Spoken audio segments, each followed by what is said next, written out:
Guys কি যুগ পড়লো, হ্যাঁ। একটা সময় ছিল যে মাঠে আমরা খেলার জন্য একটুখানি জায়গা পেতাম না, একটুখানি জাস্ট খেলার জন্য, আমাদের টিম খেলার জন্য একটুখানি জায়গা পেতো না।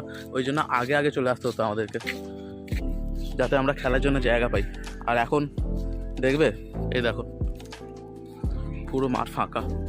মানে যে মাঠে আমরা একটুখানি জায়গা পেতাম না, সেইখানে কিনা পুরো মাঠ ফাঁকা, দেখেছো? এমনকি একসময় খেলার এতটাই ক্রেজ ছিল যে এখানে একটা স্টেডিয়ামও ছোট করে তৈরি করা হয়েছিল, কিন্তু এখন আর কোথায় কি, সব শেষ। না কেউ খেলতে আসে, না কোনো বাচ্চা খেলে। আমাদের লাইফটা তো হয়েই গেছে, শেষ। ভেবেছিলাম একটা সময় কাজ করব, খেলবো, যত ইচ্ছা বল কিনবো, ব্যাট কিনবো, যা ইচ্ছা করব। কিন্তু যেদিন কাজে ঢুকেছি সেদিন থেকে তো সবই শেষ হয়ে গেছে। তো তোমরা যারা আমাদের ছোটোবেলার মতন ভাবছো যে তোমরা কাজ করলে যা ইচ্ছা তাই করতে পারবে, ব্যাট কিনবে, বল কিনবে, যেটা ইচ্ছা খেতে পারবে, এটা ভুল। কাজ করলে সব শেষ হয়ে যাবে। শুধুমাত্র কাজই করতে হবে আর নিজের সংসারকে